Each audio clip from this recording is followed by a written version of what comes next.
Hey, this is Professor Game, where we interview successful practitioners of games, gamification, and game thinking who bring us the best of their experiences to get ideas, insights, and inspiration that help us in the process of getting our students to learn what we teach. And I am Rob Alvarez. I'm the founder of Professor Game and professor of gamification and games-based solutions at IE Business School, EFMD, EBS University, and many other places around the world.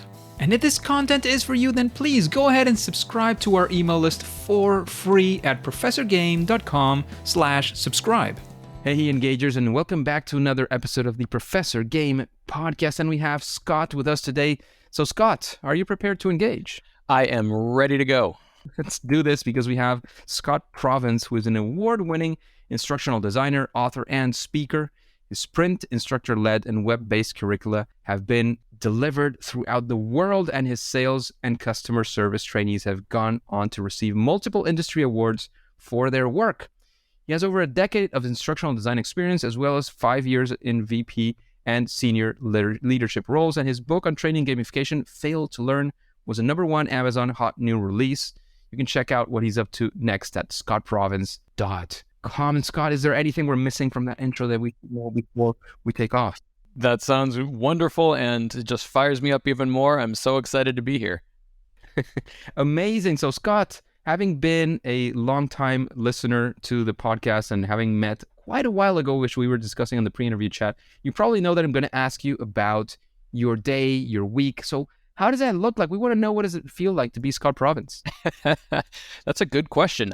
Yeah, what is a regular day? I'd back up even and say, like, man, I'm still trying to figure out what regular looks like in today's day and age and world with the speed of everything. And I would say the one exciting thing is that there's no such thing as regular, and I take that as a very good thing. So for my world right now, I am full-time consulting as a learning and development expert, instructional designer, gamification trainer, and that means every day is a little different. So I'm meeting with lots of people, everything from big tech to nonprofits, from training gamifiers to behavioral scientists.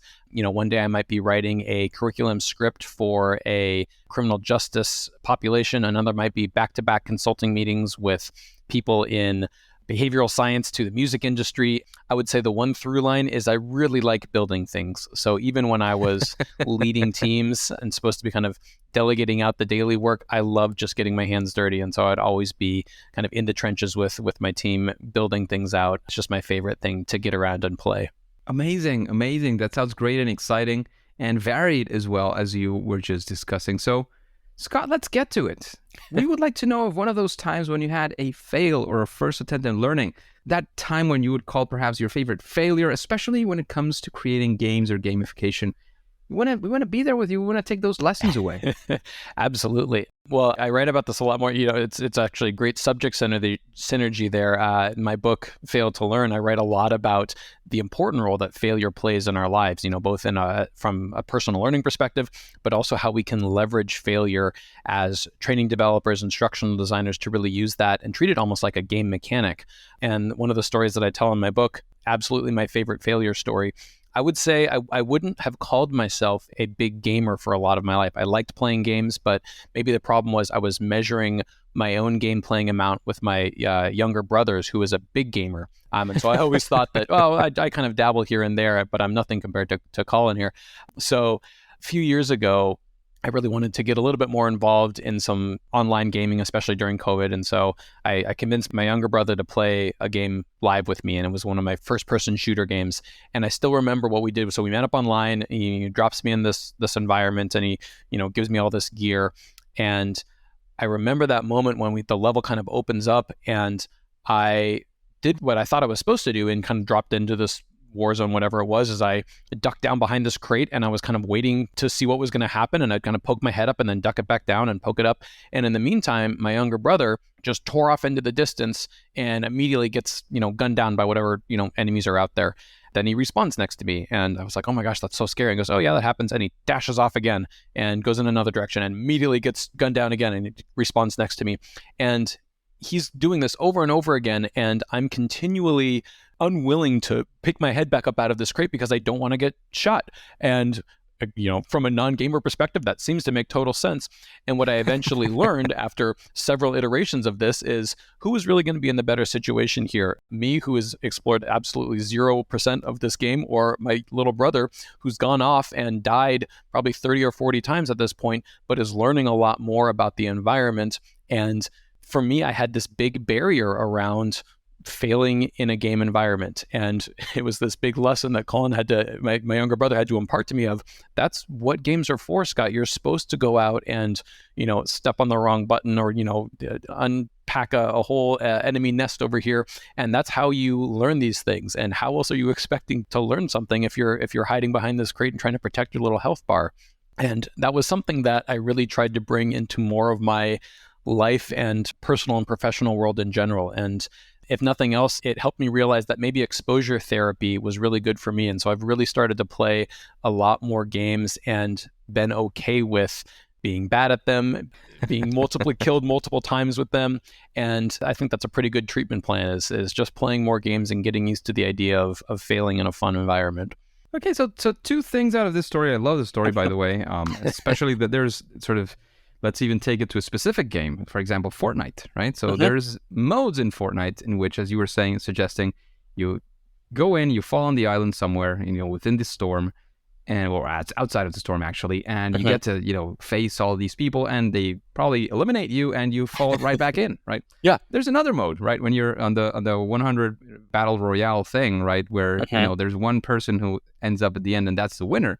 So it depends on what your objective is. If you're on the 100 people one, you kind of want to be a little bit more sneaky sometimes, depending on your strategy, right? But you definitely get a lot more learning by going out there and perhaps getting shot down over and over again. Yeah, over and over again. And there was another game, like when I used to play a long time ago, Counter-Strike, the original, first early versions of Counter-Strike, right after it came out of Half-Life. You got shot down, and then you had nothing to do. You just were lying there and waiting for the game to start over, so you could play again with your team. So maybe you had a little bit of that on the back of your mind as well. Maybe that was it, sort of in your defense in that sense.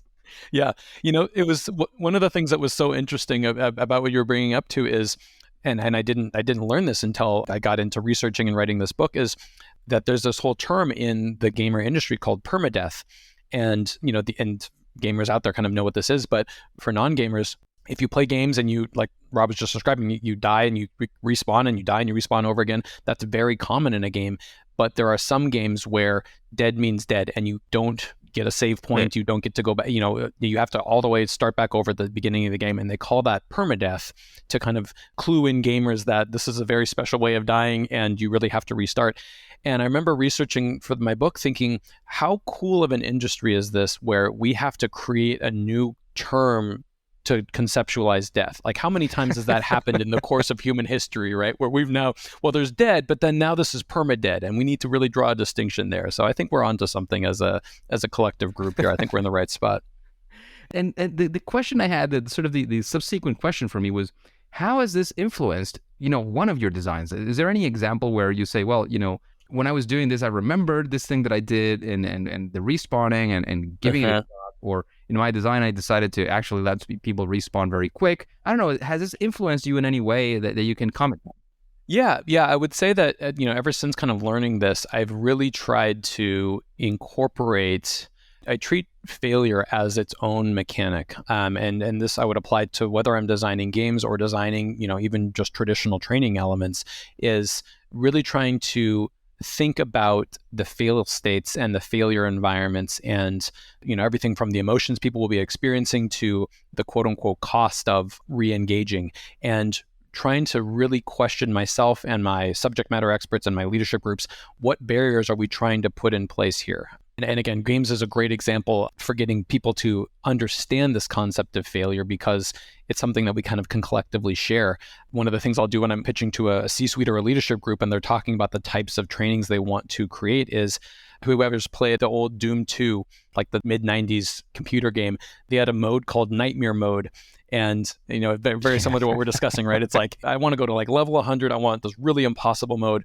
But what I loved from Nightmare Mode is, when you selected it, there was an extra screen that popped up that said, are you sure you want to do this? The skill level isn't even remotely fair.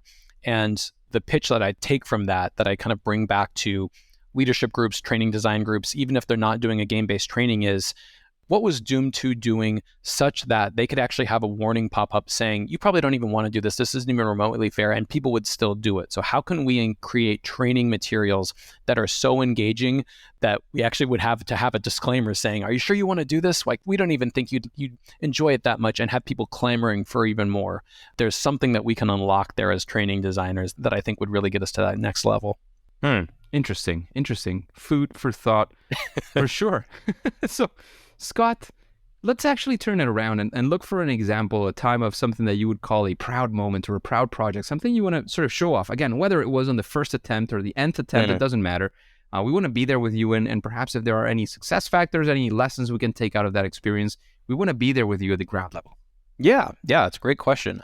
One of the ones that comes to mind for me, and I think I kind of title this or place the theme on this, and the idea that gamifying is more than what people often think it is. And at least for me, when I first got into this industry, I thought that to gamify something or to make a game-based, solution required a very specific template, so that it would have to be, it would have to have a narrative, or would have to have an epic quest attached, or would have to have points, badges, lead, these sorts of things that I thought had to come with a game.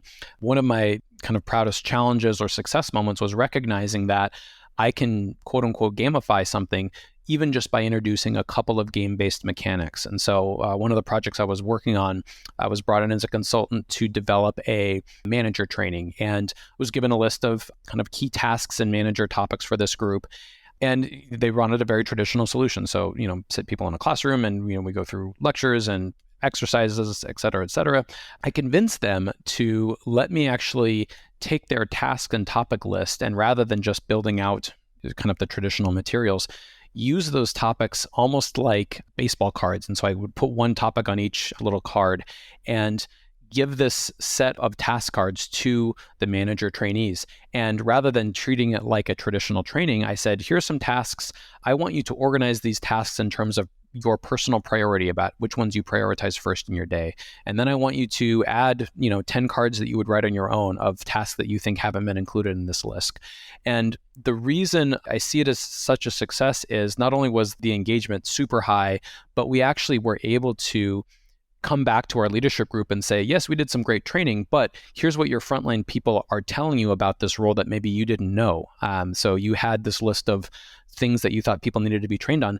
Your own trainees they almost tripled the list of tasks that they do. And so this was great communication between frontline people and leadership groups, and saying, let's kind of treat this not just like a didactic passive training approach, but more of a conversation that says, here's what we're doing in our daily lives. Oh, and by the way, these top 5 tasks that you wanted us to do, we actually are kind of deprioritizing those in our daily work for these reasons. And so it was a great conversation, and it really kind of boiled down to this game mechanic of card collection and matching and socialized ranking. So these were all mechanics that are used all the time in games, but as training designers, we can actually extract them as a kind of standalone mechanic and say, I'm going to apply this to just a quick activity I'm going to do. And I don't have to build this whole framework around it and make it a very official and formal game. I can use the mechanic by itself to really yield some great results. It sounds like an amazing mechanic to include, for sure, to, uncover things that are just there lying around and we don't really know about. So cheers. Absolutely. And thank you for that one, Scott. And hearing your experience again, knowing that you've been in this for a while, that we met back in 2019, and you're already, going for things on gamification, instructional design, and so on. We would like to know if there's some form of a method, some form of a series of steps, a process. So when you're facing a problem that you'd like to solve using gamification, game-based solutions, essentially, what do you do? What are the things that you would be facing up next, and, to take that project until its conclusion, whatever that looks like? Yeah, great question. Well, certainly, I'm sure most involved listening in this cohort here know about kind of a lot of the standard steps of learning and development and instructional design. So I certainly graphed onto a lot of those. So needs analyses and learner interviews and, stakeholder meeting, all of those sorts of things. But yeah, to your more specific point, there are some game specific steps I really do try to follow early on in the process. And so I usually would, these 3 that I'm about to describe, I would try to put either right alongside the needs analysis or perhaps even before, to help me really get a framing for what we want to design here. So the 3 specific game steps I really like to follow are these. Number 1, I try to think about my feedback rate. And again, you can apply kind of a larger instructional design perspective to this, but I think it especially matters in a game environment. So when I talk about feedback rate, think about the games that you play and how quickly you get feedback. When I was hiding behind that crate, I would get feedback very quickly in the form of shots fired over my head that I was doing something right or wrong. The amount and the rate of feedback in games is incredibly fast. When we apply that or compare that to traditional training methods, feedback rates in those learning environments are incredibly slow. Think about our college courses, right? I would take a course, I would attend every week's lectures, I would maybe have, a few essays or quizzes due, but then a lot of my feedback came from that end of the semester exam. It's an incredibly slow feedback rate compared to the immediacy of a game environment. So when I think about the first gamified step that I apply is always thinking about what's my feedback rate? How quickly can I give my learners or my players the feedback they need? And so oftentimes this will be, again, right at the start of a project, meeting with stakeholders, subject matter experts, and saying, hey, how quickly can we give people feedback? How available are you to provide people with customized responses? Or how quickly can we automate the feedback process? Instead of an end of semester or an end of week thing, can we do feedback on a day-by-day basis? If you're designing e-learning materials, a lot of the systems I use will automate the quiz process to give you feedback at the end of the quiz. But there are sometimes ways where you can actually give the feedback after each question. And this idea of shrinking down feedback rates, even on that level of I want to give feedback question by question rather than at the end of the quiz, can be really, really helpful. The second step that I use when I'm gamifying is decreasing my failure cost. And again, when you think about that Fortnite example you were describing, what is the cost of respawning? 0, 2 seconds, 1 second to kind of get dropped back into the game. Games are really, really good about having very low failure costs because if you think about the game designers, their goal is to get you back into the game and playing as quickly as possible. Let's again compare that to traditional learning environments where for some reason we think that we need to make people jump through these hoops to kind of get back in, to reapply for a course, to have a cooling off period before they re-enroll in something. And that seems to me to be so backwards. If you have a learner that says, I can't believe I messed that up, I really want to go in and try this again, to say, no, wait until next month when we're offering this course again, then you can come back. That really seems like an artificially high failure cost. So rather than trying to put limitations to how many number of times you can take a quiz, think about dropping those things down to say, take this as many times as you want. I want you to learn at your rate and fail as many times as you need to try and really cement this knowledge in. Decreasing that failure cost is a great step. And then finally, as a third step that I really like to follow, and again, try to incorporate this early on in my needs analysis, is I like the idea of putting the hardest questions up front. And again, this flies in the face of, I think, what we traditionally think of about good course design, but where you kind of build up and stair step. But I really like that idea of challenge people up front with something that feels really impossible. And that often is more engaging than we give it credit for. I tell this other story in my book about how very early on I convinced myself that I didn't want to be a math expert and I didn't want to, care that much about math in school. And my reasoning, my very, silly adolescent reasoning for this was my teachers already know the answers to the questions they're asking me. Why would I care? Why would I engage myself in trying to figure this out if they already know these answers? And it wasn't until I was an adult that I figured out there are math problems out there that haven't been solved yet. But there's actually reward money out there for, can you solve this math problem?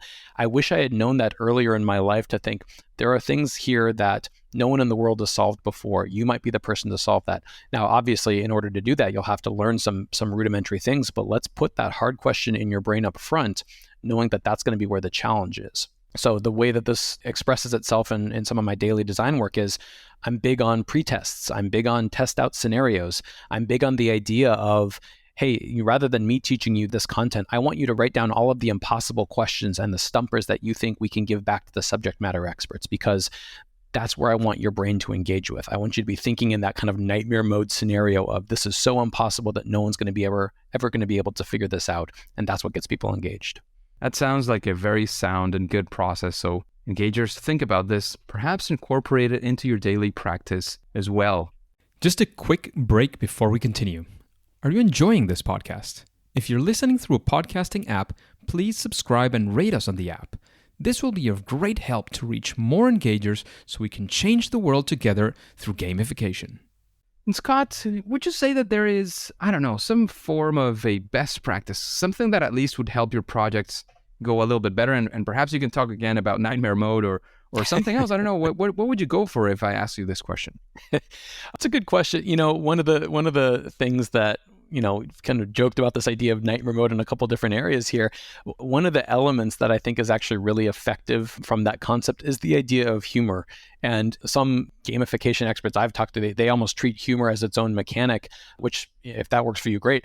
I think that using humor in any way that you can be really, really effective. I'm talking a lot with behavioral scientists and system thinkers right now, and so much of our world is complex, unknowable, and that means that a lot of our training efforts where we try to put something into a box or create a step-by-step process for it is almost destined for failure because our world is evolving so quickly. And so that means we need to rely a lot more on improvisation. And that requires an ability to laugh at the absurdity of the situation sometimes.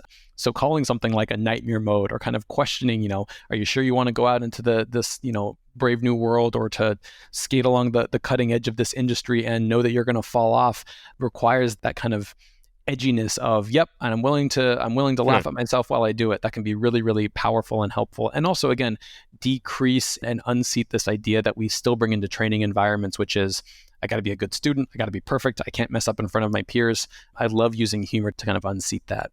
Amazing. Just a quick shout out to make sure that when you're doing global work and you're involving broadly different cultures, humor can be a little bit more tricky. So just keep that in mind when you're using humor. I'm not saying don't use it. Just keep that kind of stuff in mind of Absolutely. cultural sort of localization for jokes and humor. Great point. Yeah. Yeah. and in fact, the humor that I see is to be most effective is often that kind of more universal, let's laugh at something, kind of not working on the screen and not really directed toward a, like you said, an event or something happening in the world. Let's like distill kind of the humor and let's distill that down to kind of the shared, collective comfortability with uncertainty and kind of recognizing that is the true core of it, and it's not about kind of pointing fingers or any of those things. Great point. Absolutely. So, Scott, talking about recommendations, which you've given plenty of, does anybody come to your mind when I say who would be a future guest that you would be curious about for Professor Game? Yeah, good question. Just looking back through the amazing people that you've talked with on this podcast, I feel honored to be part of this group, and almost. I feel like I would go back through your list and say, everyone you've talked to them again. I would love to hear kind of their latest thoughts. To go totally off script and kind of in a totally different direction with everything that's happening with large language models and AI right now, I think it'd be so interesting to have a large language model, chatbot, GPT, Bard, one of these new kind of LLM types to be a interviewee on the podcast. I think that would be really fascinating. So somebody in the machine learning, this kind of world is what you're either thinking. that or the machine learning algorithm itself, because we're kind of getting to be so conversational at this point. I would be fascinated to know, what does a large language model itself have to say about some of these questions. Interesting. Let's give a little bit of thought to that and see what we can whip up. and keeping up with recommendations, is there a book that you recommend to this audience, the engagers? Yeah. Oh, so many good books. Gosh, I feel like every week or two, I'm discovering a new author, a new book, sometimes an entirely new kind of sub-industry. One book that I'm kind of looking back to my shelf, and so there are certainly books that I've read and then gone out and gotten a hard copy of just because I know I'm going to dog ear every page. One that's standing out on my shelf right now is The Theory of Fun by Ralph Koster. Really, really enjoy that book. It's quick to read, has some really great kind of philosophies in there, and also has a great visual element, which I really enjoy with a lot of the books that I'm reading. The other book I'd recommend, I think I read it earlier this year, but it's actually a fiction book, and so it's kind of far afield from what we've been talking about. But for those that are interested in game designs, and especially the world of, early, computer and console game designs of the 80s and 90s. There's a book by Gabrielle Zevin called Tomorrow and Tomorrow and Tomorrow. And it's just beautifully written and involves a lot of kind of the industry and the world of early game designers from decades ago. Really, really great book. So tomorrow and tomorrow and tomorrow, 3 times. Is that right? Tomorrow and tomorrow and tomorrow, 3 times. Yep. Amazing. I had never heard of that one. Definitely going to go check it on out. our list for now. And, you've talked about other people and things that they do great, right? So who would be somebody you would be interested in having? Well, actually, we're talking about somebody who's not a person, but you were also talking about a couple of authors as well for books. What would you say in your case? Scott Provence, what are you great at? What is your superpower? That thing that you do at least better than most other people? Oh, man. I struggled with that one. I think that so much of what I'm doing is learning at the feet of others and standing on others' shoulders. Something that I appreciate with myself.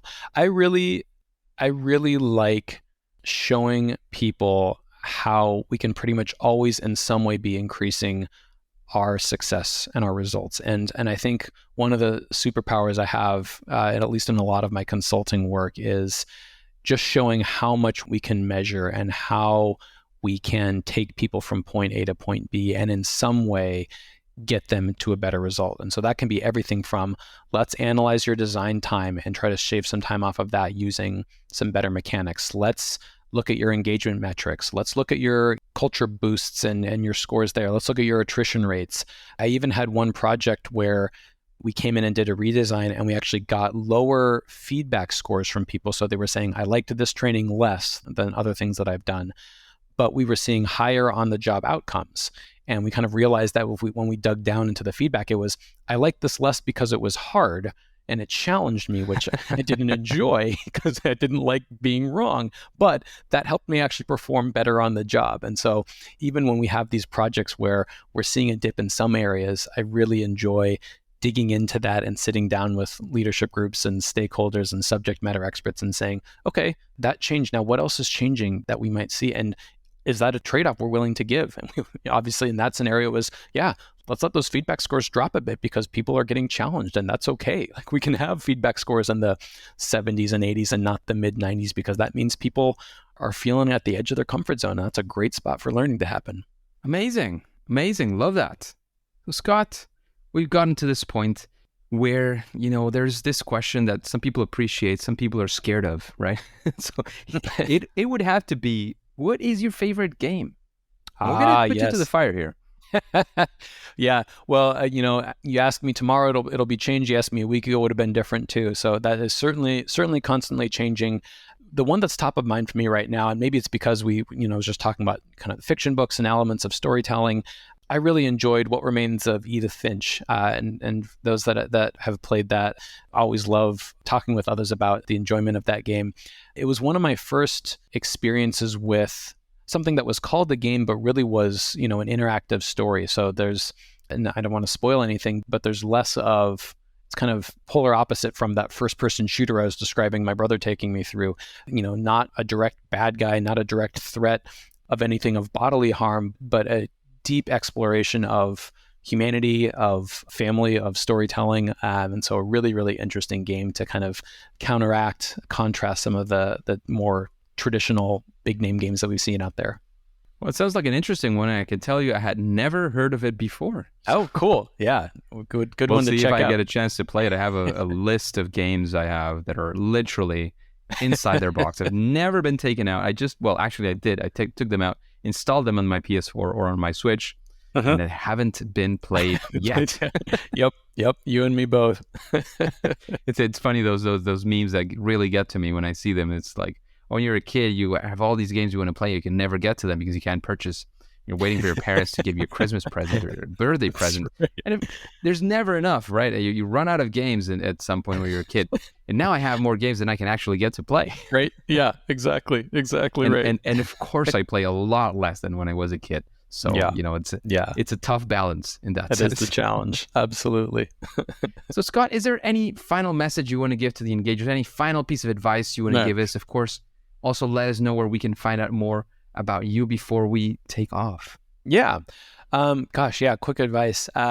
Reach out and talk with people. Again, this, for those listening maybe first time, Rob is an amazing resource. Check out Professor Game. Check out all of the people. I really think that this family of gamification experts, trainers, they're so giving with their time. They're so eager to bring that playful environment in. So, and I certainly want to put my own contact information out there for people. So if you're, chewing over a problem, or if you just want to kind of sit down and have that informal talk, networking and collaborating, I would say, is some of the best advice I've received. And certainly what I would want to pass on is don't design in the bubble and don't feel like you're alone in your problems. We are all here to help each other. So really want to say thank you to everyone who's done that for me, and certainly offer that to others. Amazing. And I think we've discussed this before on the podcast. I've mentioned it many times in my workshops because I tend to focus a lot on people who are getting started. Is, as you were saying, don't be afraid to reach out. I think this is a wonderful community of very willing people who are willing to share as much as they can, as far as there's no legal limitation, which we sometimes have with NDAs. But, outstanding, NDAs, save for that, there is a lot to be shared, a lot to be consulted, a lot of community to build and to reach out to. So go ahead and do that. Take advantage in the best of senses of that, engagers. Reach out. Scott has also given away many ways to contact him. You can also find them on the show notes on Professor Game. Just type down Scott Provence and you will definitely find this episode. However, engagers, Scott, as you know at this point, at least for now and for today, it is time to say that it's game over. Hey, engagers, thank you for listening to this episode of the Professor Game podcast. And I have a quick question for you. How are you listening to this audio, to this podcast? If you're doing it through any of the podcasting apps out there, have you clicked on that follow, subscribe, whatever button looks like? Have you rated? Have you commented on what the podcast is like for you? If you haven't, please go ahead and do so. And if you have, thank you in advance. If you do this, and you haven't already, you can help us reach other engagers like you to achieve this mission of making learning and perhaps even life amazing using game-based solutions and gamification. If you need instructions to how to do this, I have a couple of those at professorgame.com/iTunes. And again, remember, before you go on to your next mission, remember to do this, to subscribe, to follow, rate, and review this podcast through your favorite podcast app, and listen to the next episode of Professor Game. See you there.